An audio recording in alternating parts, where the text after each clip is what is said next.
Grazie Presidente. Buongiorno a tutti. La filosofia digitale è un ramo della filosofia che si sta sviluppando, si è sviluppata negli ultimi decenni e ha preso abbastanza vigore nonostante certe difficoltà che ha incontrato nell'interpretazione dei filosofi da una parte e dei fisici dall'altra. E chiedersi se l'informazione può essere il principio primo è il quesito principale che la filosofia digitale si pone. Chi volesse poi approfondire i temi che oggi esporrò in maniera piuttosto rapida può ricorrere a questo libro che si chiama Bit Bang, la nascita della filosofia digitale, che ho scritto e pubblicato un paio di anni fa con il filosofo Andrea Vaccaro. Quindi abbiamo unito le forze. Chi fosse punto da vaghezza dopo queste mie parole può andare a consultare questo libro. Comincio con una serie di diapositive che mi sono state suggerite qualche mese fa da una conferenza tenuta qui all'Istituto da un geologo, di cui purtroppo mi sfugge il nome. Io ogni tanto Bernardo. Ho delle memorie periferiche che mi aiutano in questi momenti di défaillance. Il quale geologo aveva proiettato, non sono esattamente queste, ma queste le ho reperite, ma sono analoghe, delle diapositive che mostrano delle sottilissime fette di minerali, anzi di rocce, con colori artificiali che mi erano sembrate molto suggestive, perciò ve le ripropongo. Ecco, questi sono minerali visti al microscopio. Ecco, la cosa che mi ha suggerito questa carrellata è un confronto con alcuni pittori contemporanei o comunque modernissimi, a cominciare da Edvard Munch, questo è il famoso grido, vedete queste striature di colori, questo cielo imbronciato, un po' minaccioso, Marc Chagall, con i suoi esseri volanti, le sue creature sognanti, ancora Chagall ancora, ecco, poi c'è Van Gogh, anche qui ci sono delle reminiscenze, se non altro nell'accostamento dei colori. Naturalmente, insomma, queste sono opere pittoriche, non sono cose naturali. Ancora Van Gogh, uno dei famosi girasoli, Max Ernst, uno dei più suggestivi, Kandinsky, ancora Kandinsky. Ecco, si ha l'impressione di vedere qualche cosa che abbiamo visto prima contemplando le rocce. Klimt, i suoi sfondi dorati, ancora Klimt ancora, Dufy ancora, Piet Mondrian, e così via. Qui sorge una domanda, naturalmente. Tutte queste cose le ho fatte vedere per stimolare la vostra curiosità, che adesso in qualche modo sussumo e riassumo in questa domanda. Si tratta di una pura coincidenza? Oppure esiste una sorta di sonda o scandaglio inconsapevole che collega l'artista a quella dimensione sotterranea, a quella sorta di ultra-interiosità invisibile, perché chiaramente questi artisti non potevano avere accesso alle figure prese al microscopio dalle rocce. Invisibile ma presente, da cui tutto è scaturito e che continua a dirigere le nostre azioni e percezioni dirette alla ricerca del vero e del bello. Cioè, c'è una corrispondenza di qualche tipo? C'è una sorta di scandaglio o di sonda? Allora qui introduciamo qualche cosa che ha a che fare con l'informatica e in realtà con la macchina principe dell'informatica, che è il computer. Del computer sappiamo moltissime cose, sappiamo che almeno all'inizio era considerato come una macchina per fare dei calcoli, poi è diventato qualcosa di molto più ampio, molto più articolato, serve a governare gli impianti chimici, cose del genere, serve a gestire le banche dati, serve a fare un'elaborazione simbolica e non soltanto numerica, serve come base per tutti i tentativi di costruire l'intelligenza artificiale, la cognizione artificiale, è la base della simulazione che si affianca all'esperimento e alla teoria come metodo di ricerca scientifico, serve poi, e questo forse è la sua vocazione più esplicita, serve per connettere a rete esseri umani e macchine. Quindi c'è tutta una serie di applicazioni che piano piano sono diventate importanti. Dal punto di vista teorico è stato anche, ed è tuttora, ispiratore di teorie matematiche, cioè la matematica con il calcolatore ha subito, non dico una svolta, ma certamente un'ipertrofia di certi campi della matematica che prima erano un po' più trascurati. E soprattutto, per quanto ci riguarda in questa sede, è l'ispiratore della filosofia digitale. In questo senso il computer è una macchina filosofica, così come era una macchina filosofica il telescopio che Galileo puntò nel 1610 verso il cielo per scoprire, questa è una finalità che lui non aveva in mente, ma infatti gli diedero ragione, per scoprire i pianeti medicei, cioè i satelliti di Giove, 4 satelliti di Giove. Anche quella era una macchina filosofica perché al di là della scoperta di questi pianetini, di questi satelliti, essa portò a uno sconvolgimento nella filosofia, addirittura nella metafisica, che in quel momento era dominata dalla visione aristotelica e che poi da quel momento in poi subì una svolta molto importante, benché ostacolata. Due visioni del mondo. Da una parte abbiamo la visione continua e dall'altra parte abbiamo la visione discreta. La visione continua presuppone una divisibilità infinita del reale, su di essa si basa l'analisi matematica, ci si è costruito il continuo spazio-temporale, è il trionfo della meccanica classica, del calcolo analogico, però porta anche ai paradossi di Zenone che ben conosciamo. Zenone, allievo di Parmenide, sosteneva le tesi del maestro, naturalmente, il quale aveva detto che l'essere è uno e indivisibile.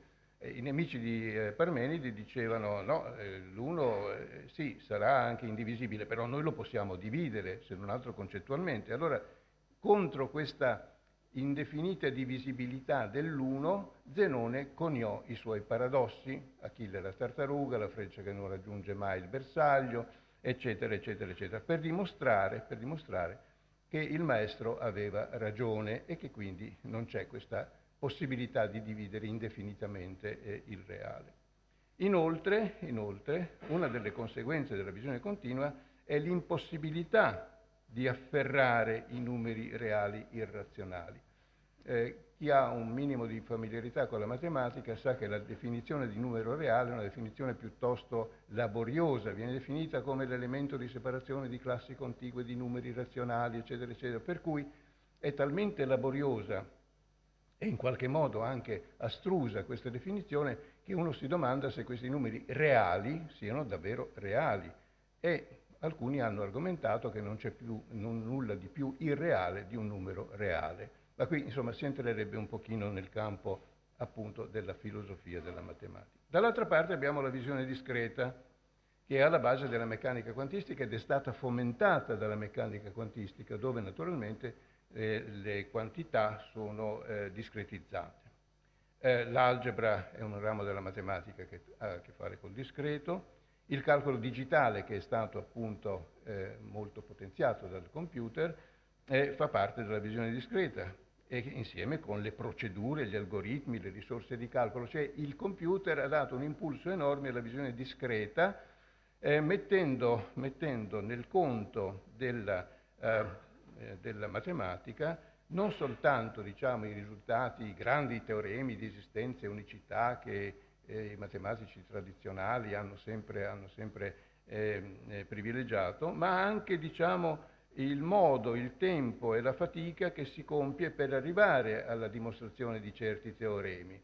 Classicamente entrava il professore di matematica e diceva adesso vi dimostro che questa equazione differenziale ha una e una sola soluzione.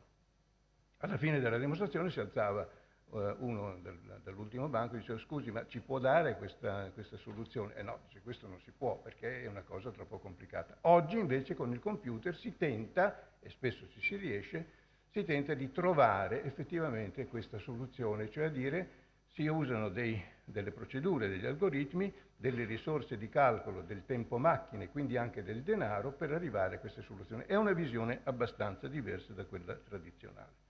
Qui, per alleggerire un po' la cosa, vi faccio vedere un busto di Zenone di Elea. Siamo nel 490-430 a.C. Questo signore, c'è da osservare che questi busti di personaggi illustri dell'antichità sono intercambiabili. Questo potrebbe essere Pitagora. Io vi potrei dire, qui si tratta di Talete, no? E pochi avrebbero delle obiezioni, no? Anche perché probabilmente questi visi erano un po', come dire, elogiativi, erano in qualche modo encomiastici, no? Si volevano togliere certe caratteristiche negative, la fisiognomica forse non era sviluppata fino a quel punto, eccetera. Comunque, ogni grande tecnologia si accompagna a metafore importanti, metafore sul mondo.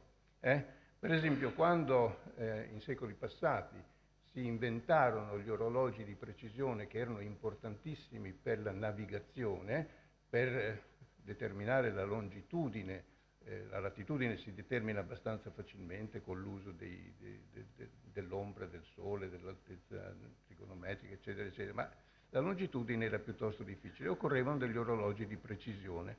Allora tanta fu l'impressione destata da questi orologi che si disse, beh, insomma, il mondo è un grande orologio, e dalla metafora del mondo come orologio segue subito la metafora di Dio come il grande orologiaio.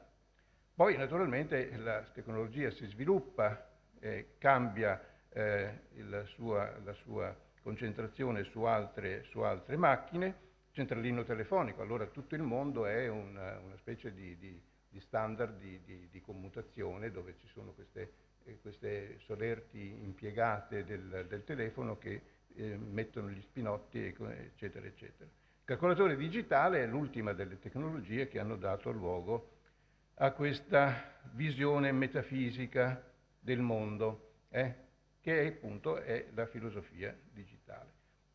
Durante tutto questo sviluppo di metafore e di tecnologie parallele si è osservato uno slittamento progressivo da una visione meccanicistica a una visione informazionale.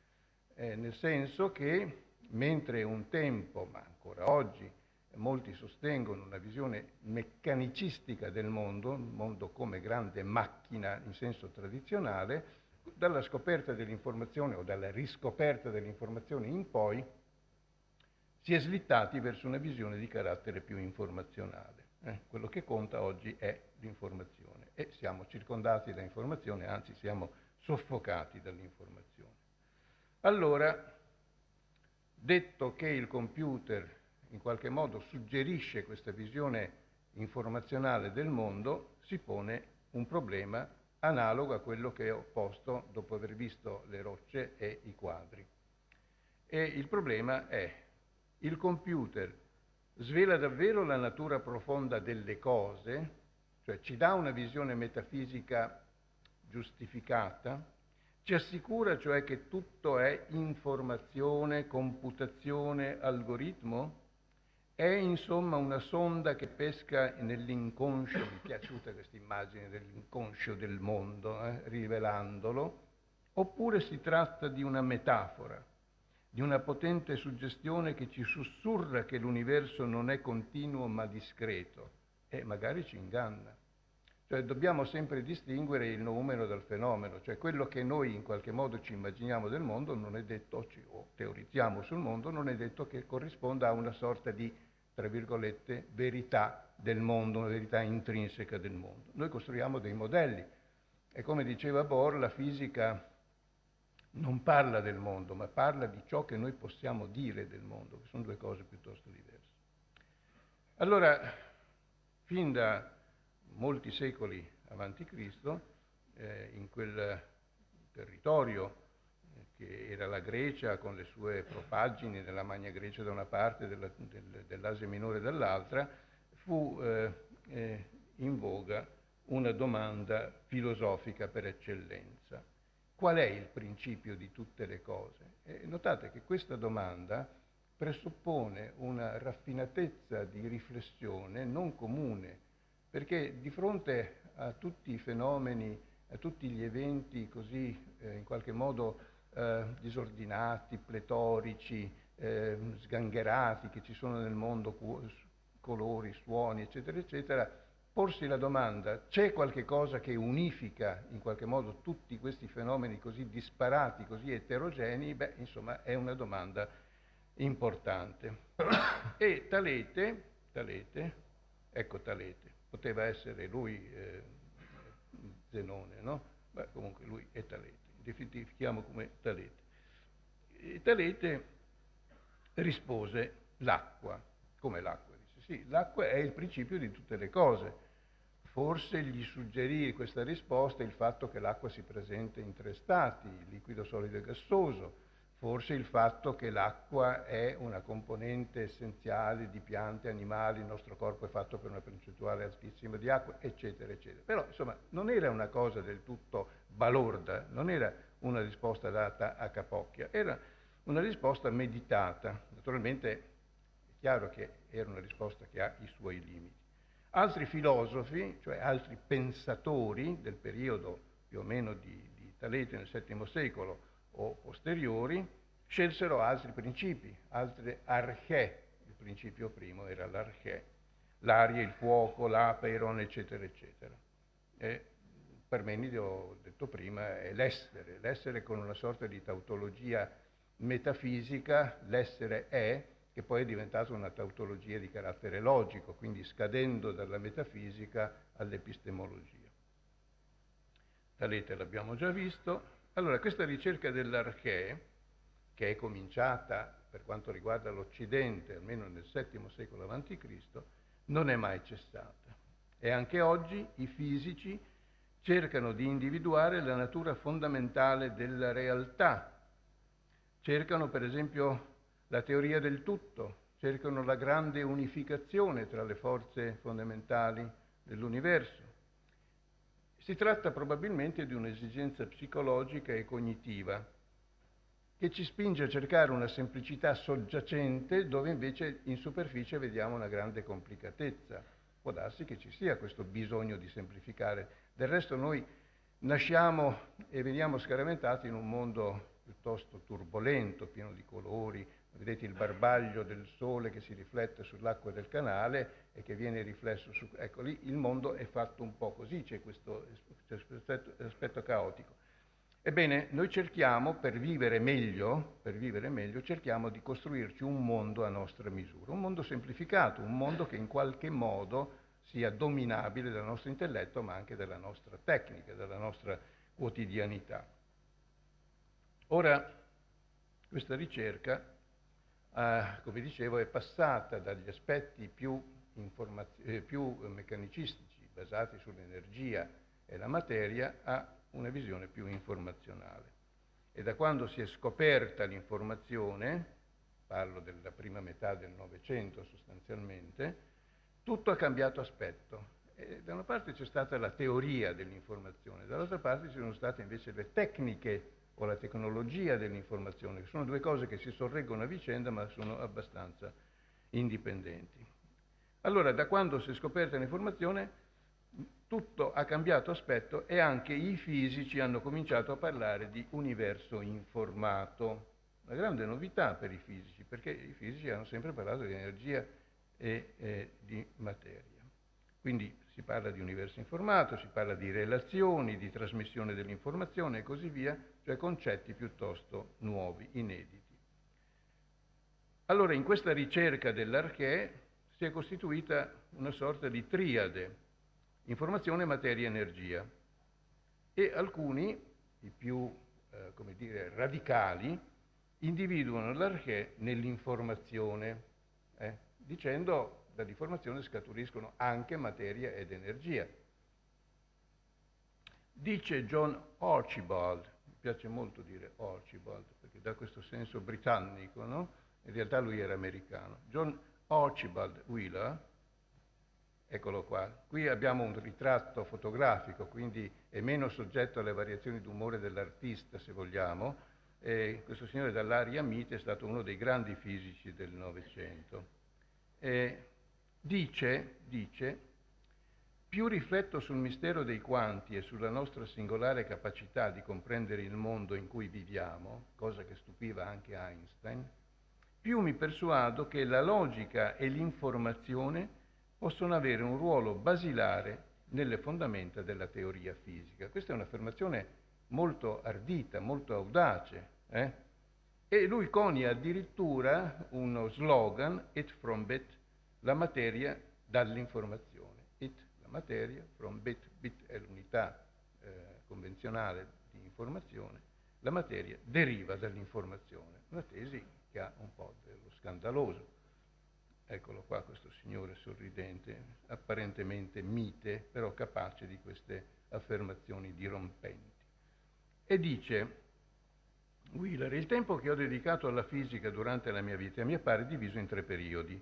Nel primo, che va dagli inizi della mia carriera fino ai primi anni 50, ero tutto preso dall'idea secondo cui tutto è particelle, all is particles. Tentavo di costruire tutte le entità di base, neutroni, protoni, mesoni e così via, a partire dalle particelle più fondamentali e leggere, cioè gli elettroni e i fotoni. Quindi siamo nell'ambito della teoria delle particelle classiche, no? Che poi si è sviluppata e anche oggi viene coltivata moltissimo. Il secondo periodo si potrebbe chiamare tutto è campi, all is fields. Dal momento in cui mi innamorai della gravità e della relatività generale, nel 1952, fino alla mia tarda carriera, perseguì la visione di un mondo fatto di campi, in cui quelle che si presentavano come particelle erano in realtà manifestazioni di campi elettrici, magnetici e gravitazionali. Quindi è una visione più progredita, più, come dire, integrata, no? Il campo offre una visione più integrata di relazioni continue, poi c'è il fenomeno dell'entanglement che lega tutto quanto a tutto quanto, insomma. Quindi una visione, ecco.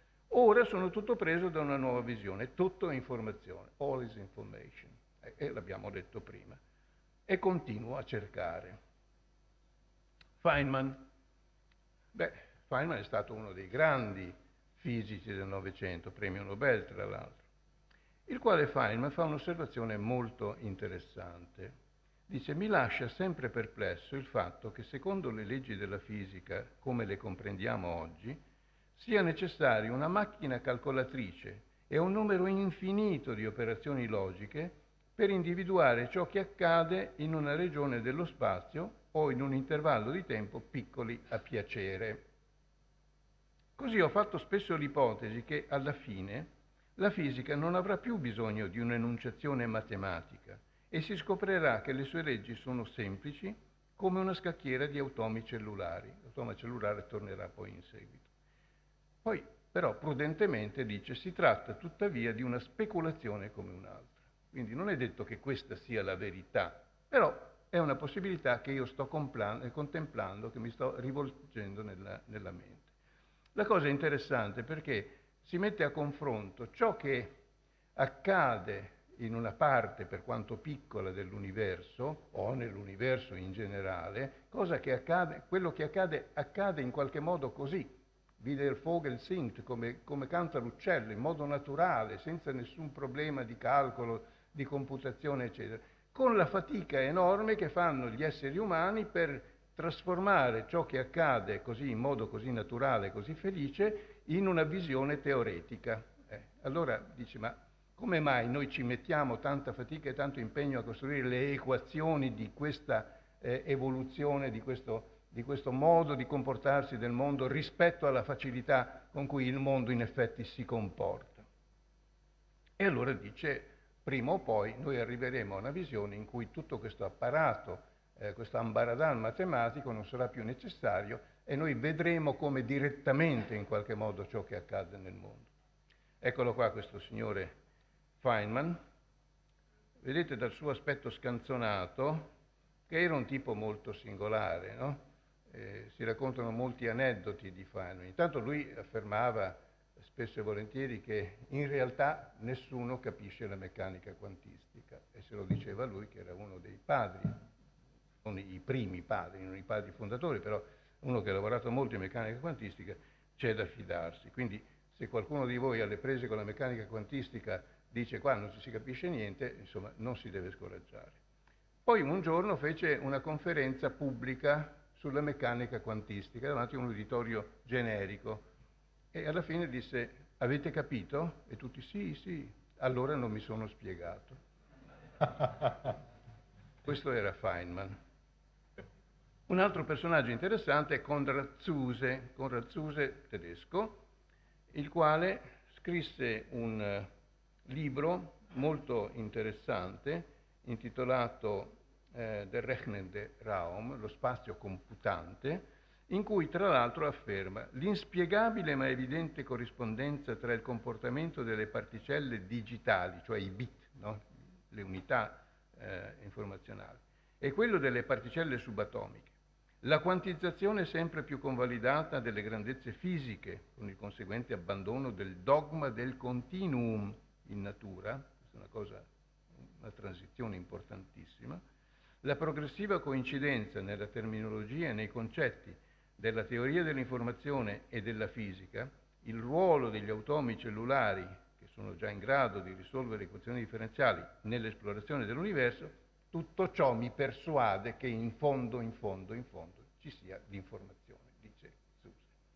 E Zuse, tra l'altro, è molto importante perché fu il primo a costruire un computer programmabile. Non furono gli anglosassoni, siccome però la Germania perse la guerra, non si doveva far passare questa notizia che era stato un tedesco a costruire il primo computer programmabile, però fu Zuse.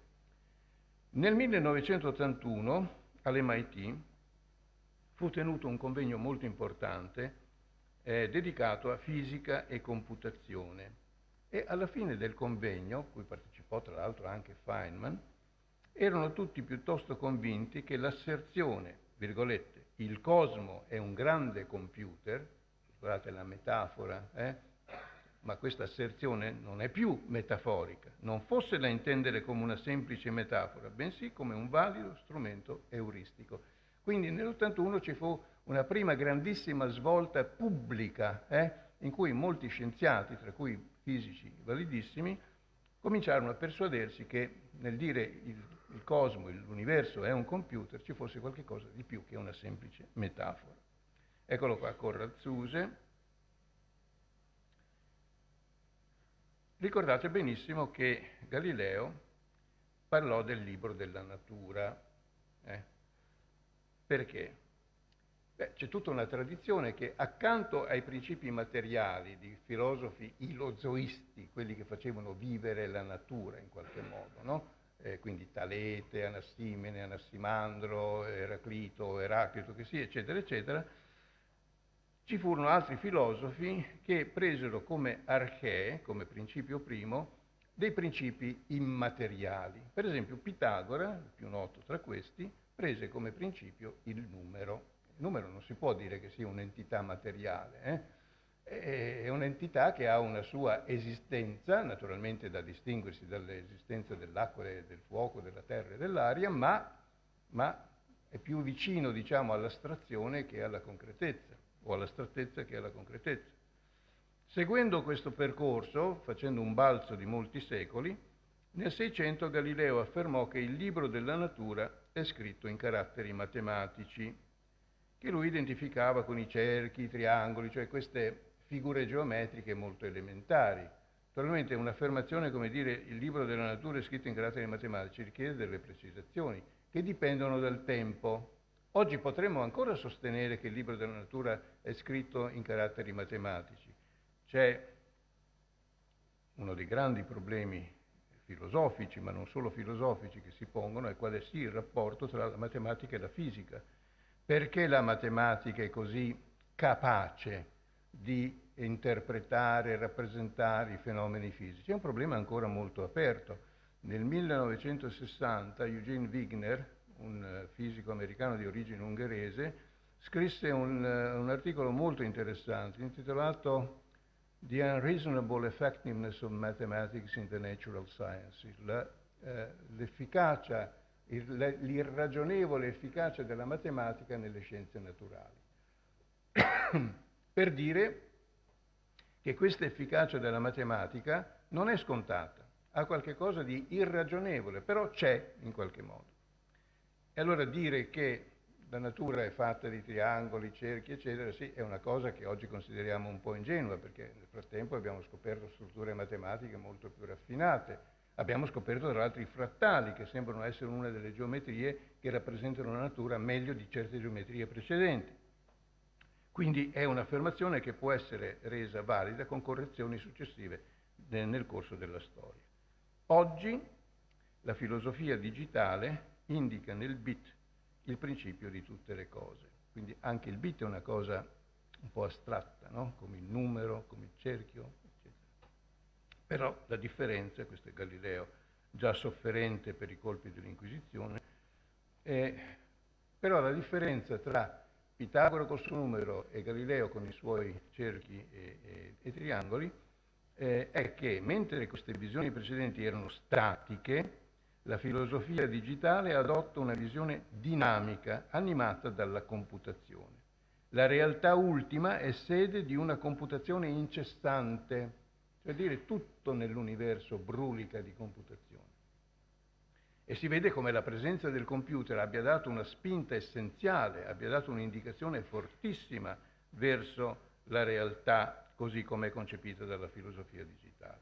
Allora, 3 assiomi della filosofia digitale. Tutto computa, tutto è frutto di computazione, tutto può essere trasformato in un dispositivo computante. Quindi sono affermazioni molto forti che mettono proprio la computazione alla base della realtà.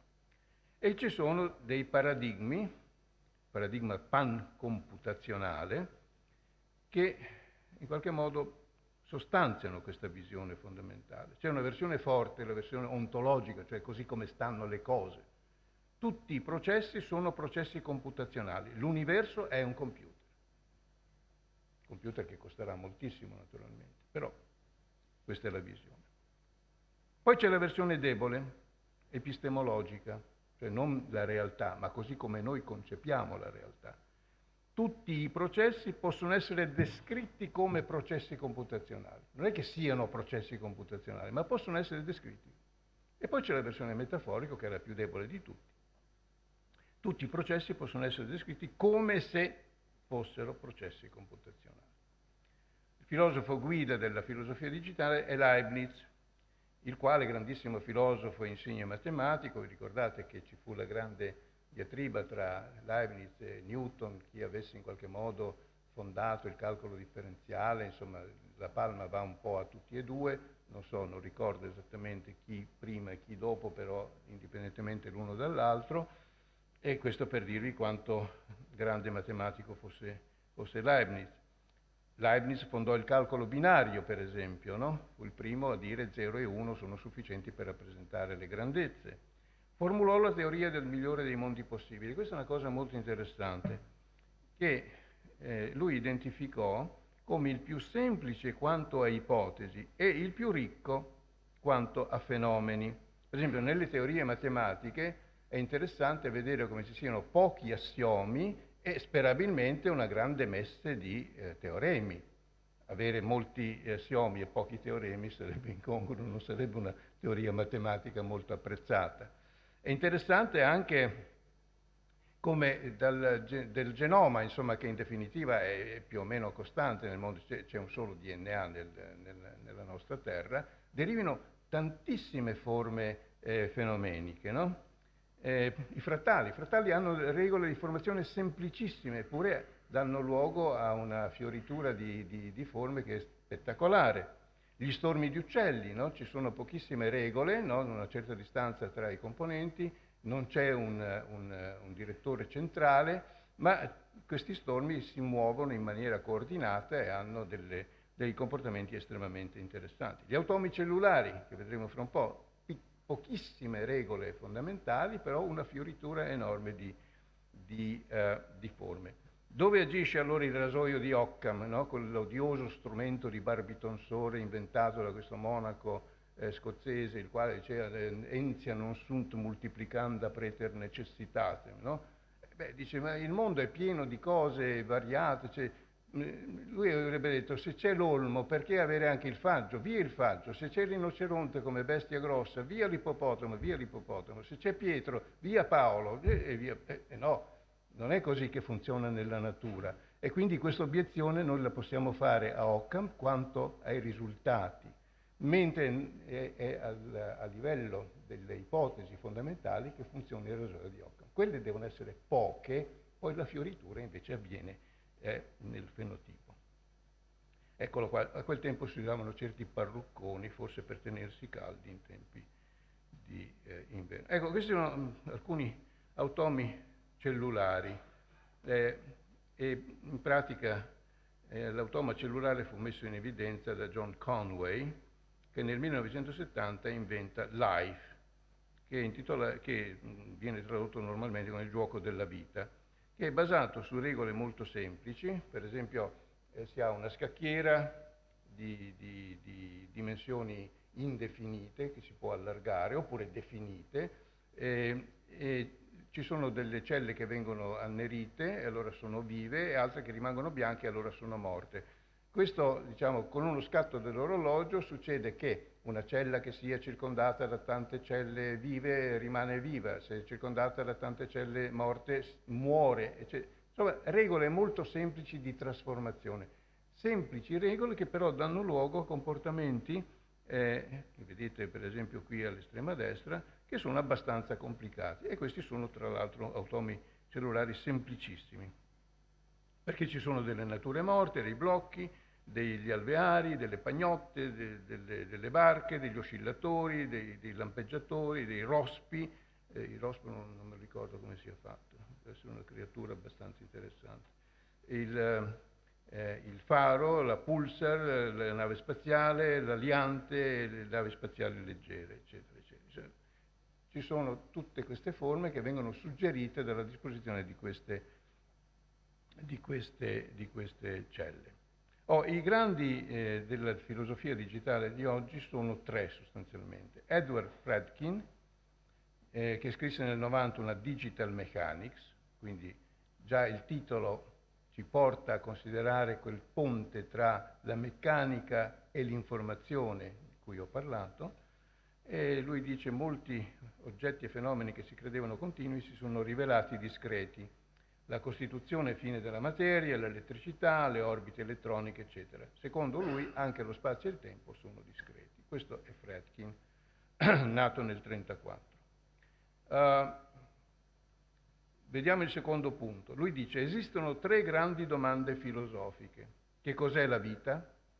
Che cosa sono la coscienza, il pensiero, la memoria e simili, quindi le capacità cognitive?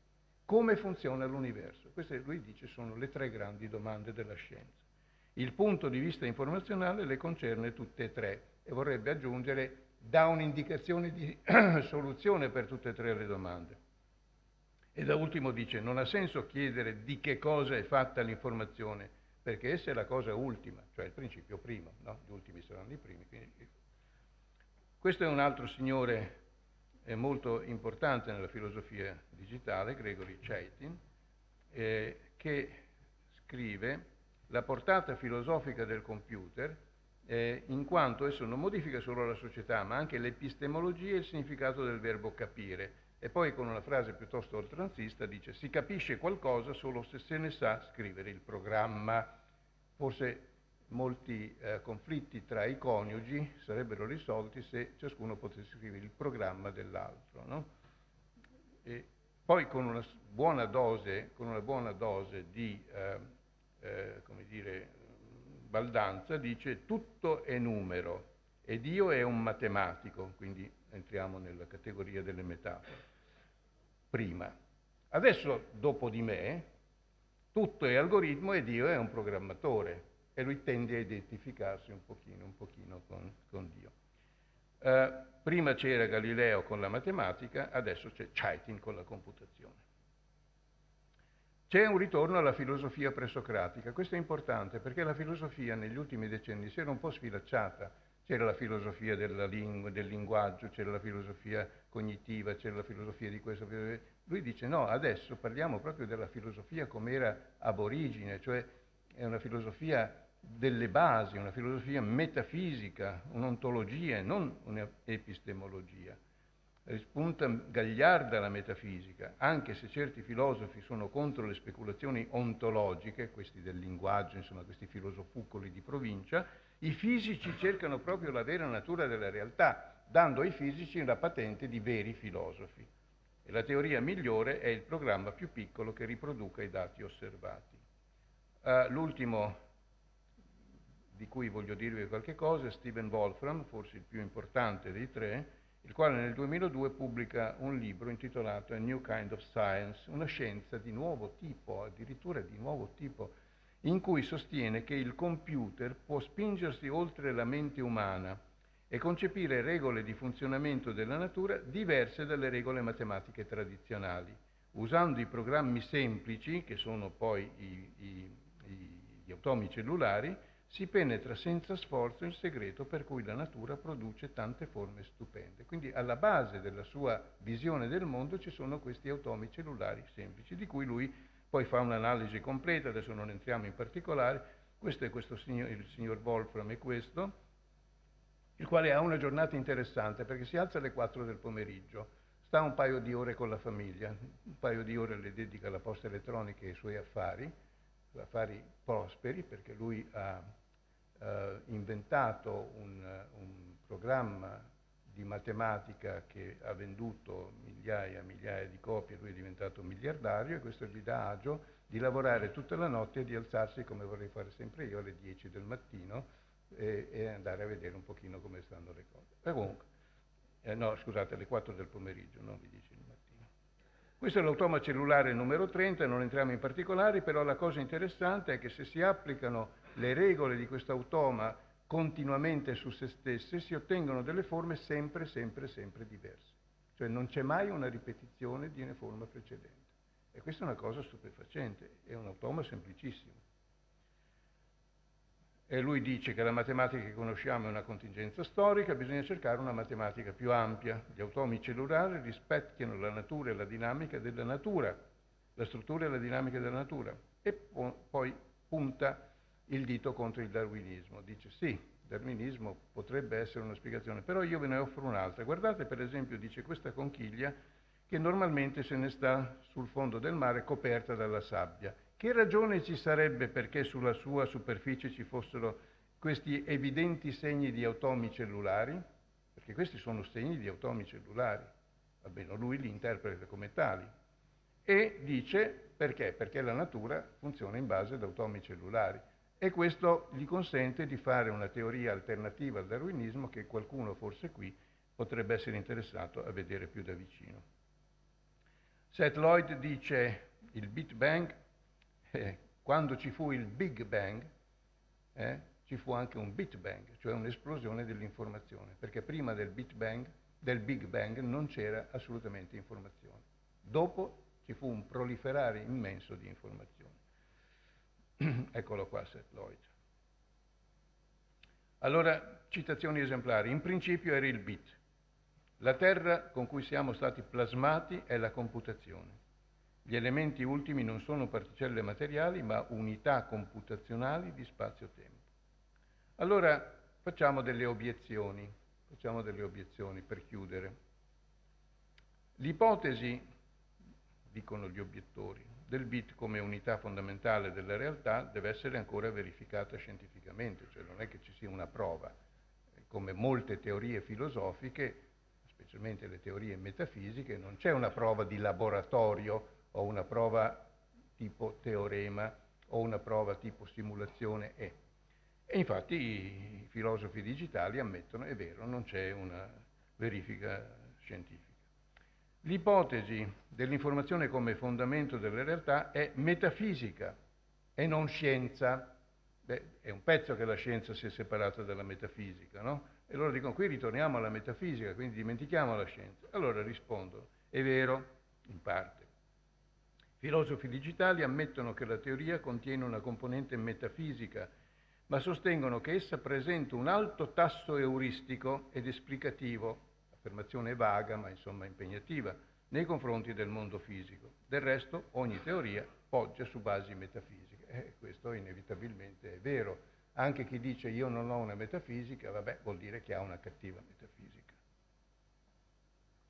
La terza obiezione, per esistere e per propagarsi l'informazione ha sempre bisogno di un supporto materiale ed energetico. Quindi non può essere il principio primo, perché deve appoggiarsi a materia ed energia. In effetti è vero che l'informazione non può essere ridotta al suo supporto, ma non può esserci nemmeno senza supporto, quindi le cose sono molto legate insieme. E qui i filosofi digitali si dividono. Alcuni si limitano ad assegnare all'informazione lo stesso statuto di principio primo attribuito nella tradizione fisica alla materia e all'energia, istituendo una sorta di archè trinitaria, quindi informazione, materia ed energia. La nostra rivoluzione, dicono, è aggiungere alle due componenti precedenti l'informazione. Per altri, più radicali, l'informazione è l'unico principio primo. Il problema non è risolto in realtà. Se l'informazione non può essere ridotta al suo supporto, essa non può neppure prescinderne. Quindi non sappiamo bene come stiano le cose, ci sono opinioni divergenti. Notiamo che un computer opera su entità fisiche, perché funziona con l'elettricità, ci sono degli spostamenti di onde elettromagnetiche, sono tutte entità fisiche. Ma la computazione ha senso solo perché queste entità portano informazione che non coincide con il loro supporto. La posizione moderata trinitaria sembra più accettabile di quella radicale. Qui c'è un'obiezione di carattere sottile. La filosofia digitale pone l'immateriale a fondamento della realtà e quindi una nuova forma di spiritualismo bandito da tutti i laboratori, da tutte le cattedre, eccetera, eccetera. Qui sembra rientrare surrettiziamente dalla finestra. I filosofi digitali accettano la prima parte, cioè che l'immateriale sia a fondamento della realtà, però non accettano la seconda, cioè che ci sia lo spiritualismo strisciante. Essi si vantano di aver individuato una terza dimensione ontologica che si colloca nel mezzo del tradizionale dualismo di spirito e materia. È qualcosa di diverso l'informazione, non è materia, non è spirito. Cos'è? È informazione. Oggi i fisici parlano di universo informato. L'universo è una rete cosmica di relazioni che è un concetto informazionale in definitiva, quindi la fisica più moderna, più avanzata, accetta molta informazione. Lo sviluppo della fisica teorica afferma che le proprietà della realtà ultima sono rispecchiate nelle strutture matematiche, cui la filosofia digitale aggiunge la dinamica della computazione. Immaterialità non spirituale, dunque, bensì matematica e infocomputazionale. Vabbè. Ecco, l'obiezione 7 mi sembra anche interessante, poi chiudiamo.